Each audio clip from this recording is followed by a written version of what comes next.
ازيك يا أميمة؟ ازيك يا زوز؟ عاملة ايه؟ الحمد لله. الحقيقة اخترت ان انت تكوني معايا في اول حلقة انا بعملها في البودكاست ده، اوكي. لانك انت كنت اول عميلة تلتزم معايا. دي حقيقة، انا اللي ممتنة ان انا اول واحدة تستضيفها واول صديقة ليك تستضيفها. فانت كان عندك بليف اصلا بالموضوع قبل لما تقابليني، ولا كنت بتجربيه لاول مرة؟ اللي هو العلاج بالطاقة، وان انت تدخلي في مديتيشن، وان انت تتواصلي مع ذاتك، ولا كانت اول مرة تقابليها لما قابلتيني؟ لا، هي مش اول مرة بس فهمتها منك، يعني هي اوريدي كانت جوايا. المديتيشن، اليوجا، عشان بحب الرياضة، بلعب رياضة وانا صغيرة، ودايما بقعد لوحدي وعندي مي تايم، وعندي طبعا مونكي مايندز واوفر ثينكينج، مش محتاجه احكي لك. فدايما عندي البحث عن الذات ده.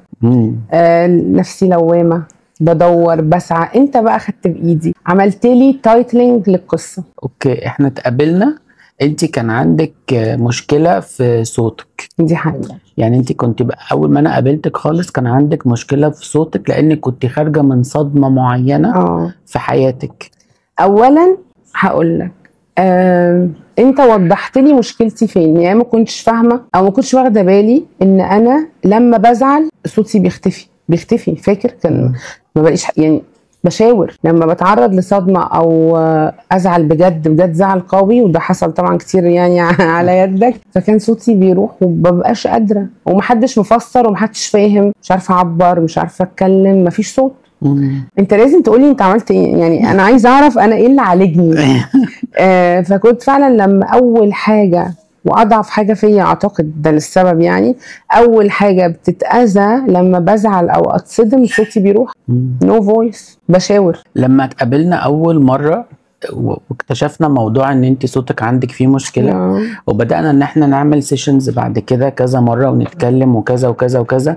كان في قبل كده انت كنت متعرضه ان انت كان عندك سونج، او انت كنت داخله بروجكت وما اكتملش. دي حقيقه. تمام، ممكن تكلمينا عن الموضوع ده؟ كان عندي اول بروجكت، انا بغني طبعا من تانية حضانه، دي حاجه احنا عارفينها، وبعدين لحد الجامعه، وبعدين وقفنا 10 سنين، وبعدين في الكورونا قررت ارجع اغني. اللي حصل ان جالي بروجكت مهم جدا وحطوني اندر ستريس، لان انا في اسكندريه انت عارف، وكان لازم اسافر. عرفت الساعه 11 بالليل لازم ابقى في القاهره.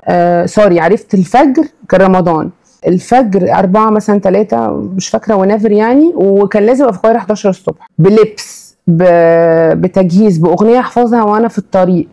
ولما رحت كنت فاكره ان انا هشوط على طول الاغنيه او هسجل على طول. ابتديت اخش استوديو الساعه 1 بالليل، فتعرضت لضغط غير عادي، ومش عارفه طبعا، لسه مش فاهمه وفي الاول ومش عارفه اعبر. فدخلت قولي كده، مفيش صوتك راح، انسى، مش طالع، هو حاله في انه النهارده مش طالع. فابتديت بقى اكتشف نفسي الحته دي. اعتقد فعلا دي اول ايشو جيت لك بيها. ده حقيقي. ولما بزعل، لما كنت بزعل ايام بقى كنا بنزعل من اللي رايحه واللي من كل حاجه، كان اول حاجه بتحصل ان انا بصحى ما عنديش صوت، مش عارفه اتكلم. تعاملتي ازاي مع فكره الحساسيه الزياده، وان انت اي كلمه تاثر عليكي، اي موقف ما تعرفيش تعديه؟ اولا انا مولوده كده، يعني مامي كانت دايما في المدرسه، عارف مش بيبعتوا كده ريبورت اول ما ابنك يخش مدرسه، بيبعتوا ريبورت اول اسبوع تكتب الطفل ده بيعاني من ايه، امراض ايه، جسديه نفسيه وتفر. فكانت دايما مامتي تكتب تعاني من حساسيه مفرطه. انا بنت وحيده، وكان عندي فعلا سنسيتيفيتي عاليه جدا. اتعالجت منها ازاي؟ بيك طبعا، يعني بعد ربنا الحقيقه. وفهمت ان المشكله مش فيا. لما حد بيجرحك او بيضايقك ده هو، وانت علمتني كده. وحقيقي ده يعني ده اللي انا اكتشفته مع الخبره ومع الوقت. انا بقالي قد ايه اعرفك؟ سنين، يعني بقالنا مثلا 10 سنين. 10 سنين عمر يعني. فاكتشفت ان اللي قدامي ده اللي جواه، هو مش انا. مشكله مش فيا، المشكله في ان ده اللي جواه هو طلعه فيا. ولما I controlled my thoughts، يعني فهمت بقى مثلث الوعي احنا عارفينه، thoughts emotions action. اتعلمت control my thoughts. هستقبل ده منك ازاي؟ هو قاصد. لو انا خدت المشكله مش فيا، المشكله فيه، الا بقى طبعا لو في حاجه دايركت يعني. دايركت. بس انا كنت حساسه قوي. انا حساسه في فكره ان يعني اي حاجه هتوجعني بسهوله جدا.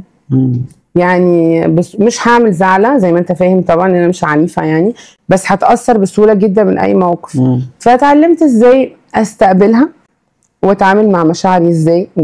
ده انت فاهم كان صعب جدا جدا. ما بعرفش اتعامل مع مشاعري. اتعاملتي مع مشاعرك ازاي في فكره البرفكشنزم اللي انت فيها؟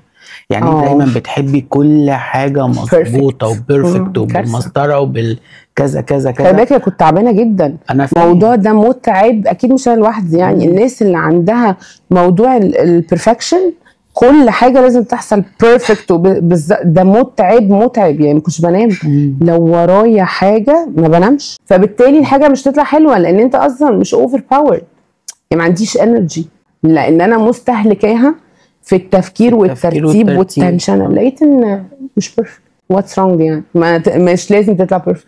انت عملتي قبل لما نصور دلوقتي حاجه انا استغربتها جدا. ايه عشان تعرف ان انا شخصيتي اتغيرت. بقول لك احنا ممكن ما نصورش النهارده، قلت لي لا الصوره واضحه نصور ما تقلقش. طب انا هقول لك حاجه حلوه جدا. لو الموقف اللي حصل ده خلينا نتكلم فيه، يعني ان الكشاف ما اشتغلش او مع الاضاءه او ما اعرفش اسمها ايه، اللايت سيستم كان فيه مشكله، كان ممكن يحصل لي ايه؟ لا كان ممكن العماره كلها بتتفرج علينا دلوقتي. عياط وهستيريا وغضب وكنت هخش انام ومش هقدر اعمل، مش هقدر اخطي خطوه، خلاص حياتي وقفت هنا.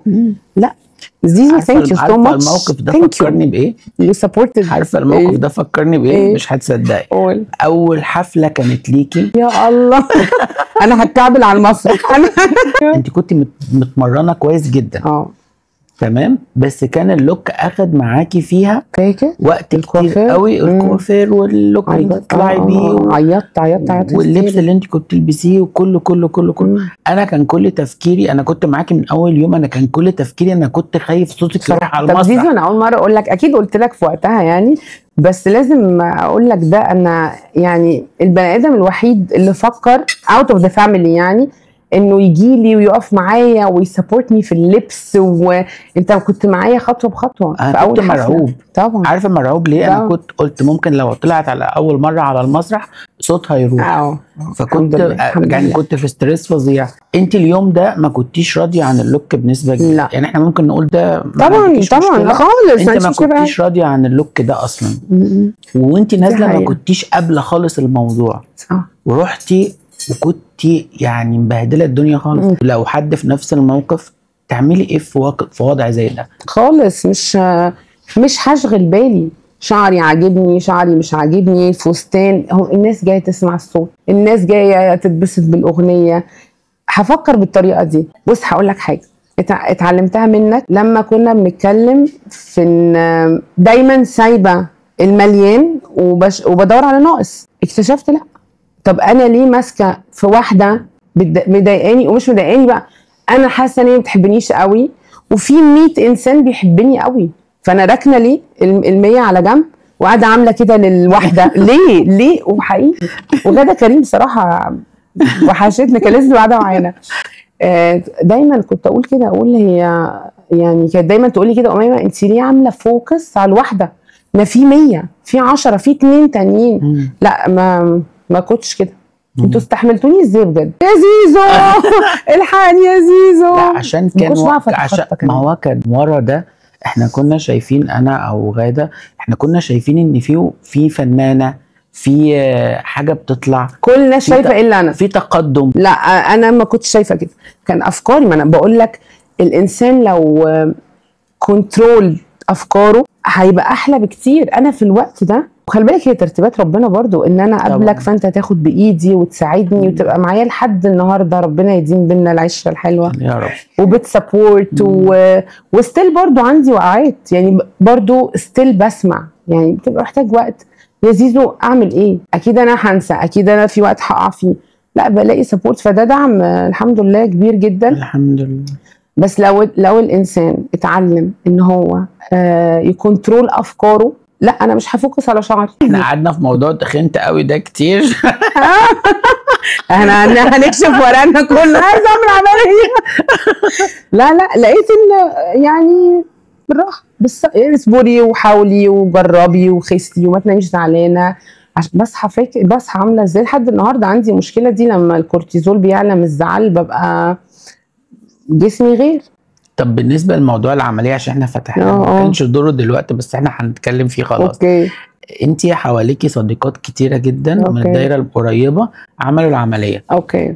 بعد فتره طويله من العمليه، لان الناس بتتبسط بالنجاح السريع طبعا بتاع العمليه طبعا. بعد فتره طويله من العمليه شايفه ده بيبقى ازاي او بيأثر ازاي او ما بيأثرش بيبقى كويس؟ في ناس لازم اصل العمليه دي اتعملت ليه اكيد لسبب. الناس اللي عندها سكر، الناس يعني ليها اسباب اكيد اتوجدت او بقت موجوده في الطب. الناس عندها كيسز، لكن مش شايفه انه كان صح. ماليش دعوه طبعا، كل واحد ليه تجربته وحر فيها. انا واحده من الناس ما بقبلش يبقى عندي ديفو، فهروح اصلحه بس بشكل تاني. بس anyway الناس اللي بتعمل العمليات الهيوج قوي دي هي ليها اضرار وليها منافع، فبدل ضررها اكبر ليه اعمله؟ طب ما اشتغل على نفسي. وبعدين اكتشفت حاجه، ان هي نفس الوقت 3 شهور رياضه ايكوال 3 شهور بتوع العمليه اللي هي السليف او وات ايفر التكميم او كده، 3 شهور بتاعت العمليات التانية اللي هي اللايبو والشد يعني هي نفس البيريد. انت قادر تعمل ايه؟ لو انت ميديكال كيس، ده اللي انا شفته مع اصحابي، انا ما عملتهاش، ولو كنت احتاج كنت هعملها، بس انا اوريدي ما عنديش ميديكال كيس. طب انا ليه مش عايزه اشتغل على نفسي؟ لان انا كانت افكاري نيجاتيف، انا مش قادره، انا ما عنديش وقت. هي مش حجه، انا في الوقت ده كنت مصدقه ان انا كده.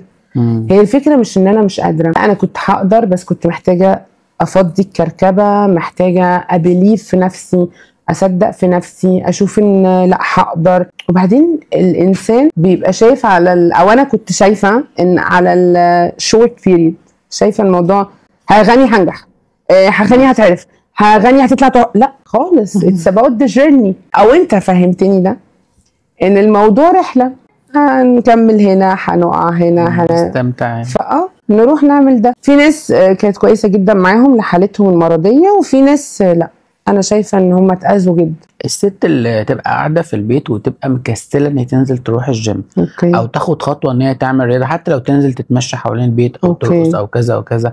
ساعات الستات بيجي لها كده وقت بتبقى داون، بتبقى مش عايزه تتحرك. دي حقيقه. تنصحيها بايه؟ لا، ما تستسلمش ابدا. مش لازم جيم، افتحي التلفزيون على يوتيوب وات ايفر، اعملي حركتين 3، دي هتجيب دي خطوه بتجيب اللي وراها، الخطوه بتجيب الحفله جابت 5 وداخلين على 6. ما كنتش افكر ابدا ان انا اعمل اغنيه كوميرشال فابقى النهارده عندي 5 اغاني مثلا. مش عايزه افضل اطلع من المواضيع عشان انت عارفني، يعني تقول لي عمليه اقول لك حفله لا طبعا مش قصدي كده، بس بدي اكزامبلز. لا طبعا ما حدش يستسلم لاي حاجه نيجاتيف. بجد الحمد لله يا رب انا اتعلمت منك وعودت نفسي اني ما ابقاش نيجاتيف. اول ما تنط في دماغي الفكره النيجاتيف هعمل عكسها على طول. وخلي بالك دي مش سهله. لا مش سهله، مش سهله ابدا ان انت تبقى انسان بوزيتيف، بس لدرجه ان لما بتحصل لنا حاجه كبيره، انا الحقيقه واعتقد دي حاجه كانت جوايا بس ما كنتش فاهماها، مش بدور على الاذيه انا اتاذيت في ايه، انا بدور انا ده حصل ليه، ربنا حكمته فين، انا كسبت ايه، خسرت كذا، هو مش خساره، هو اتعلمت، هو تمن حاجه اتعلمتها، بس كسبت كذا، بس اتعلمت كذا. ممكن ما يكونش عشان هيحصل لي تاني، اعلمه لاولادي، هقوله لواحده صاحبتي لما تطلب نصيحه، يعني كايند اوف خبره. دلوقتي انت ام وزوجه. ايوه. ودخلتي دلوقتي قعدتي 10 سنين توقفتي عن موضوع الغنى عشان كنت بتربي الولاد في الفتره الاولانيه زي اي ام عاديه. وبعد كده رجعتي. قادره ازاي تقسمي وقتك؟ لان طبعا في ستات كتيره بتقول انا ما اقدرش اعمل حاجتين في وقت واحد، انا هضحي بموهبتي عشان خاطر العيال، وبعد كده لما العيال تكبر يرجعوا ما يعرفوش يرجعوا تاني. انت قسمتيها ازاي او عملتيها ازاي؟ بص، دايما الناس شايفه او اتقال او بيتقال ان لا خلاص هي اتجوزت وخلفت بقى خلصنا، الحياه خلصت، او كان المفروض تعمل ده الاول.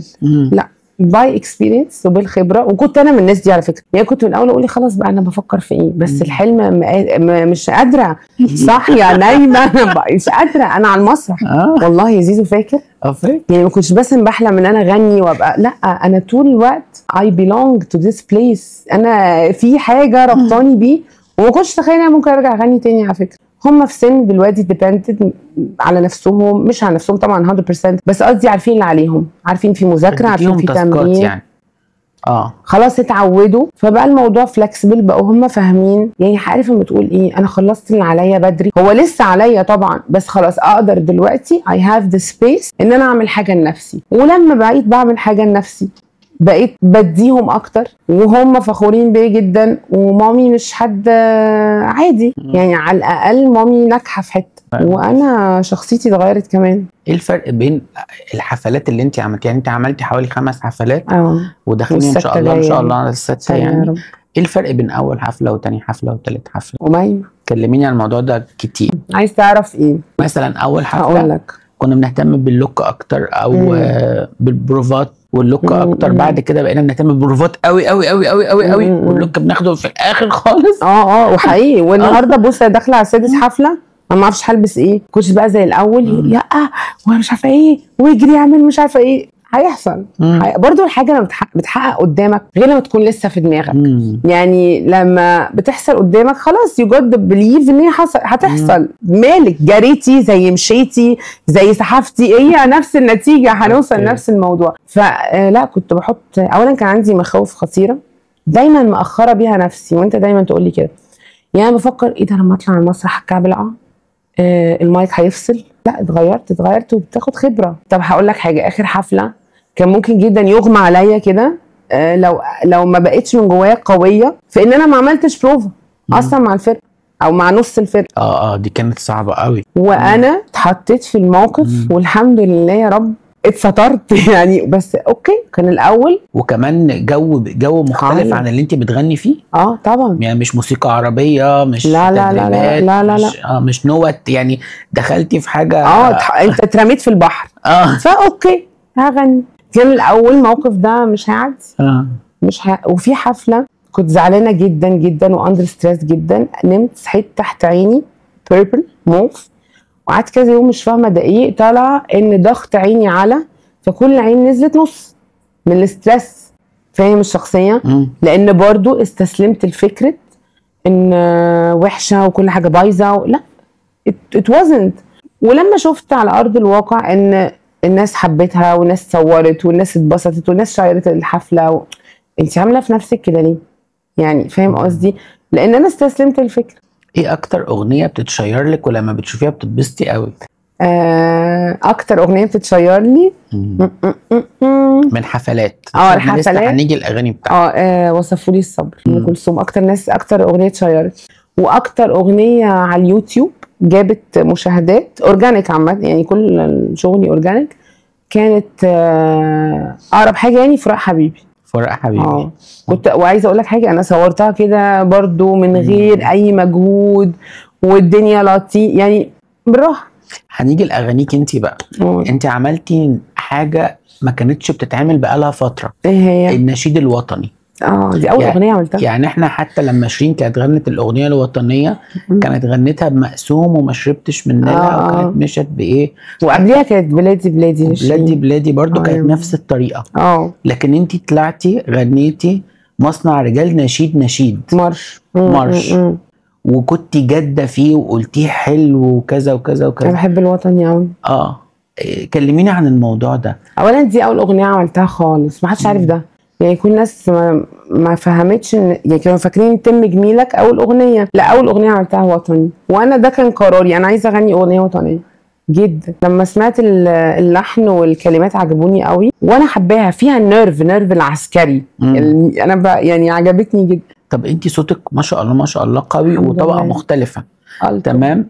فلما تغني نشيد مش شايفه ان ده كان ريسك؟ يعني انت في الوقت اللي الناس كلها بتروح حاطه المقسوم الجاهز والحاجه الجاهزه. طبعا انا مش فاهم في المزيكا قوي، بس انت بقى تروحي داخله بصوتك ما شاء الله مع نشيد وتروحي عامله اغنيه وطنيه مختلفه خالص وداخله على طول في الموضوع. هقول لك انا من الاول ما عنديش فكره مين عمل ايه.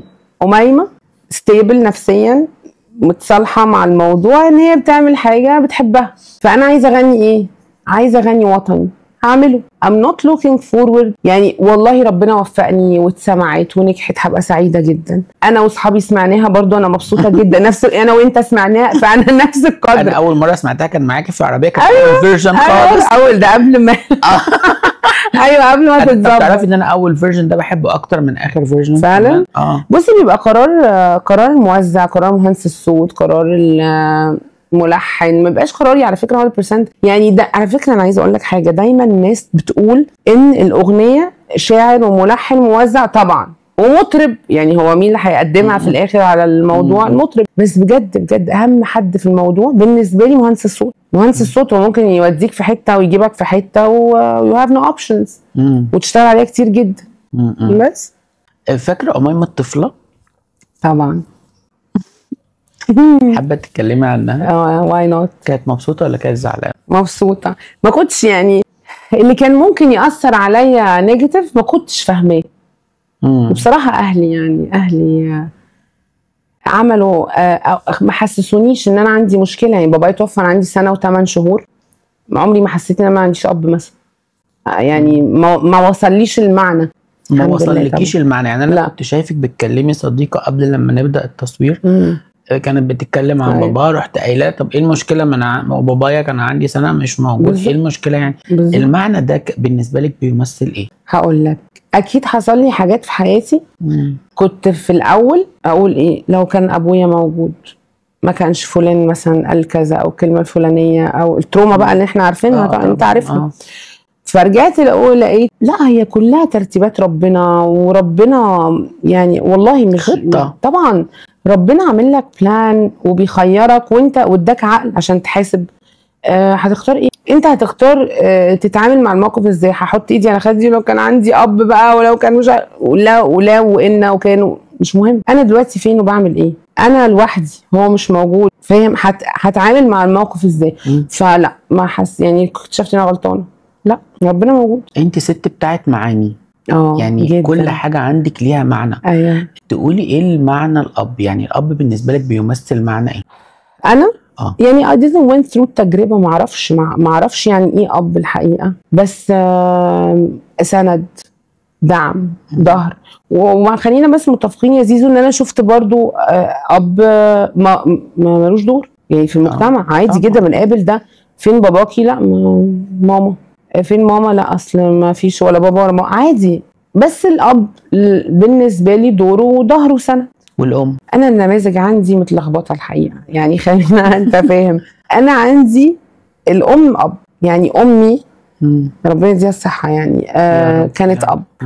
جدتي وخالتي امهات. I miss them طبعا، وحشوني الله يرحمه ويحسن اليهم. فكان عندي ماما الست القويه اللي هي الاب، يعني احنا بنقول حنينه طبعا وكل حاجه، بس هي كانت قايمه بدور الاب. لا الظهر والسند والوقفه، ولما يحصل حاجه هتجيب لك حقك بالادب وبالطريقه وبالاسلوب والحياه الكريمه.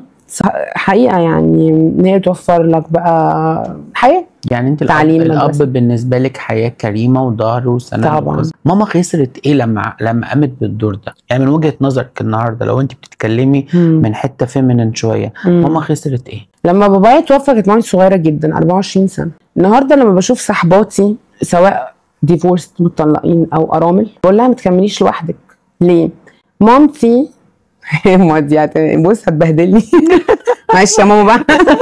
الشغل والحياه كانت مخليها مش محتاجه بارتنر في حياتها. يعني اعتقد هي ما قالتليش كده، استغنت عن بالشغل عن وجود راجل. ناجحه جدا، تالنتد جدا، كاتبه برضو من الناس اللي بتحب تقعد لوحدها وتقفل عليها الاوضه بالايام وتكتب يعني الموضوع كان بالنسبه لها فنانه بقى، ومديره ناجحه جدا جدا، ولقاءات وعلاقات وسفر وقعدت سنين اصلا بتروح وتيجي وتسافر وتقعد في المطبعه. وانا كنت والله العظيم كان في ايام عشان اشوف ماما دي كانوا يسفروني اقعد معاها في المطبعه، اقضي مع مامي اليوم وارجع.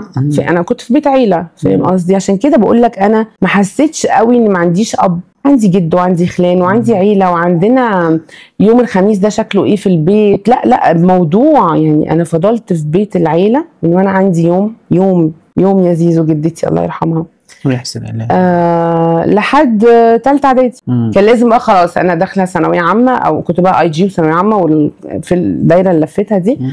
فكان لازم بقى دروس ومذاكره وصحباتي، فخلاص بقى بيت العيله مش هينفع. بس لما اقعد انصح حد لا طبعا محتاجه ونس ومحتاجه بارتنر، لان انا فهمت الجوز او البارتنر او اللي هو هيبقى اب بعد كده ونس في الحياه. مش ادوار، مش بياكل وبيشرب وبيصرف، هو ونس في الدنيا. فالنهارده اما مامتي كبرت وأميمة عملت عيله وبقت لوحدها، هي خلاص بقى ما هي مش متعوده برضو، والشغل ما بقاش زي الاول بحكم السن. بتسافر وعندها شغل تاني، بس قصدي ما بقاش فول تايم. فلا، هي محتاجه حد واقف، محتاجه سند، محتاجه دعم. وفي مشاكل او في ازمات ما ينفعش ايد لوحدها، بالذات في مجتمعنا كمان طبعا. والناس ما بتبقاش قاسية جدا لما يلاقوا كمان ست لوحدها طبعا. انا بقى بشوف الناس دي المشكله، يعني انا ما اعرفش هي في موروثات ولا في العادات، ولا مش عارفه هي في ايه. هي في المعتقدات، هي في المعتقدات والنفسيه. ما انت قادر برضو بينك وبين نفسك تغير المعتقد اللي انت اتربيت عليه ده، اللي هو طبعا مش صح، ايه لوحدها يعني. ما ربنا موجود، ربنا موجود طبعا. يعني هو انت بتقولي الونس، ما ربنا ونس حلو برضه طبعا. طبعا، بس مش كل الناس ما هي متعوده، مش تقدر تفهم ده، مش قادره تتعامل مع ده. وبعدين انا لو هتكلم عن تجربتي، انا بحس المسؤوليه. طب هي لوحدها، طب اعمل ايه يا مامي؟ تعالي. لا، انا عايزه اقعد في بيتي. وعلى فكره كل الناس كده، اكتشفت ان دي القصه كلها طبعا، وما حدش هيسيب بيته. ما برضه هي بيتها وحياتها وورقها وكتابها والاكتيفيتيز اللي بتعملها في اليوم، فانت برضه مش هينفع فجاه تنقلها، فتبقى عندك مسؤوليه. بس anyway انا لا، انا احب ان مع يعني اي حد بيبقى لوحده لا، لازم يلاقي شريك في الحياه. طبعا. اوكي، طب المعنى بقى التاني اللي هنتنقل له دلوقتي، معنى الزوج. بالنسبه لك بيمثل لك ايه المعنى ده؟ احنا هاخدك في المعاني دي شويه والله يا زيزو. يعني مش عايزه بقى، يعني اكيد حب طبعا وونس وظهر وسند لا، الراجل مهم جدا جدا. وبالنسبه لي انا كمان ما كانش عندي اب. اوكي. وعايزه اقول لك حاجه، يعني برضو اما جيت اتجوز مامتي قالت كلمه انا اصلا ما فهمتهاش في ساعتها. دلوقتي لما بقى عندي وعي فهمت كان قصدها ايه لما قالت لجوزي خلي بالك هي ما شافتش اب وام. اوكي. ايه يعني ما شفتش اب وام يعني؟ لا. مع الوقت لا، في حاجات فعلا ما بقاش يعني ايه اعمل ايه يعني المفروض ايه اللي يحصل في الموقف ده. بس الحمد لله يعني اتسترنا يعني الحمد لله. لما تخلينا عن ادوارنا المجتمع بقى اتغير شكله طبعا. البيوت ما بقتش ليها طعم، والحياه ما بقتش ليها معنى. صح. والرجاله كمان ما بقتش مسؤوله. بس هقول لك حاجه، انا بقى الكلام ده بقف عنده. لا، انا بايدي اخلي لحياتي معنى. انا بايدي انا وجوزي، حتى لو احنا مختلفين، اكيد مختلفين اكيد، ده ما فيهاش كلام يعني. بس احنا عايزين ننجح المشروع ده في اساس ماسكين في بعض، بنحب بعض. اللي بينجح النقطه دي، اللي بيرجع الجزئيه دي لنقطه الاتفاق، الست ولا الراجل؟ اعتقد الست. او بص، وساعات لا يعني صح الست. انا بالنسبه لي الست.